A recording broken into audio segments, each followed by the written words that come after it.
brought to you by Ludo Fantasy. Ludo Fantasy दे रहा है 3 लाख तक का health insurance because we care for you.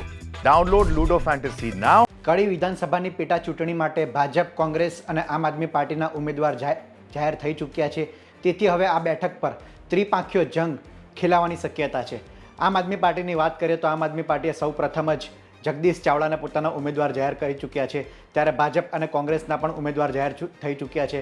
ભાજપમાંથી Rajendra ચાવડાને ticket આપવામાં આવી છે, જ્યારે કોંગ્રેસ તરફથી રમેશ ચાવડાને ટિકિટ આપવામાં આવી છે. ત્યારે આપણે વાત કરીએ કે રાજેન્દ્ર ચાવડા જે ભાજપના ઉમેદવાર છે તે કોણ છે તેના વિશે સમજીશું. તો આ રાજેન્દ્ર ચાવડાનો બાયોડેટા છે. તેઓ સરનામું લખ્યું છે રોહિતવાસ, તાલુકો જોટાણા, પાટણ જિલ્લામાં તેઓ રહે છે. જન્મ તારીખ છે તેમની 27/3/1959. 66 વર્ષની તેમની ઉંમર છે. અભ્યાસની વાત કરીએ તો તેમણે અર્થશાસ્ત્રમાં BA કરેલું છે. તેઓ અનુસૂચિત જાતિમાંથી આવે છે.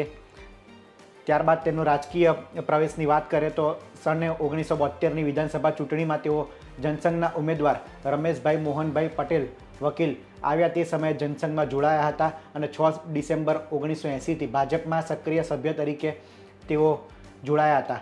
તાલુકા પંચાયતની ચૂંટણીની વાત કરીએ તો મહેસાણા તાલુકા પંચાયતની ચૂંટણીમાં જોટાણા બેઠક પરથી તેઓ ભાજપના ઉમેદવાર તરીકે 907 મતની જંગી બહુમતીથી જીત્યા હતા. આ વાત છે 1981થી 1986 સુધીની. આ 1986 સુધીની વાત છે. ત્યારે તેઓ તાલુકા પંચાયત મહેસાણાના સદસ્ય તરીકે પણ રહ્યા હતા.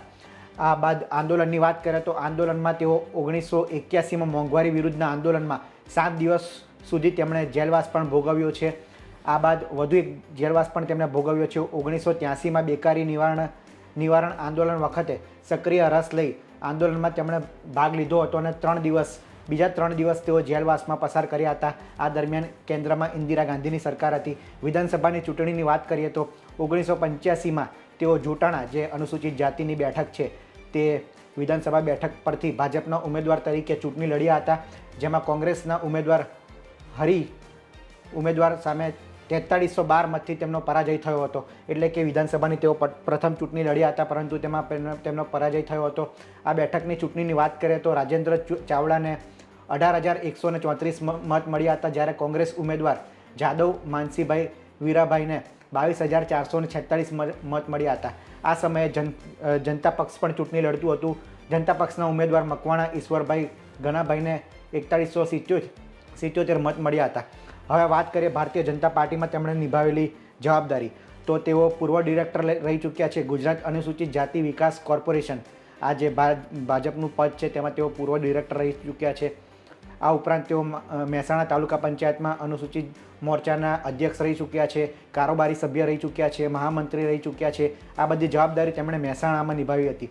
આ ઉપરાંત મંત્રી, ઇન્ચાર્જ સહિત કાર્યકારી પ્રભારી, પ્રદેશ પ્રતિનિધિ વગેરે જવાબદારી તેમણે નિભાવી છે.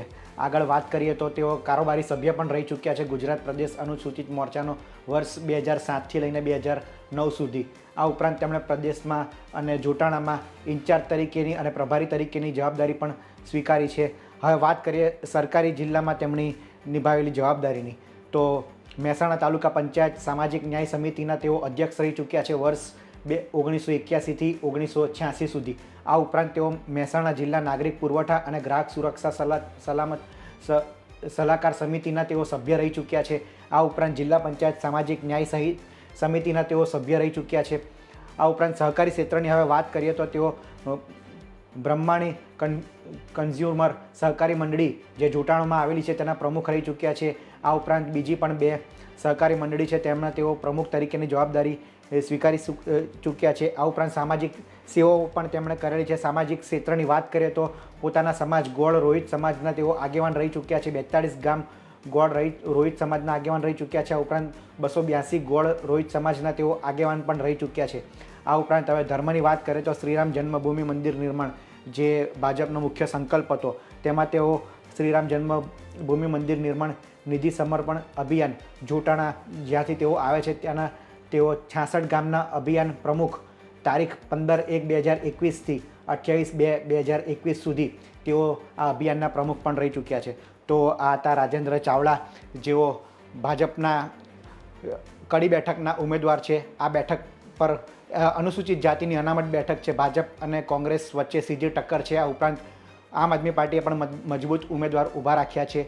હવે આ બેઠક પર શું સ્થિતિ રહે છે, આ મુદ્દે આપનું શું કહેવું છે, ભાજપના ઉમેદવાર વિશે આપનું શું કહેવું છે, તેમને કોમેન્ટમાં જરૂર જણાવશો.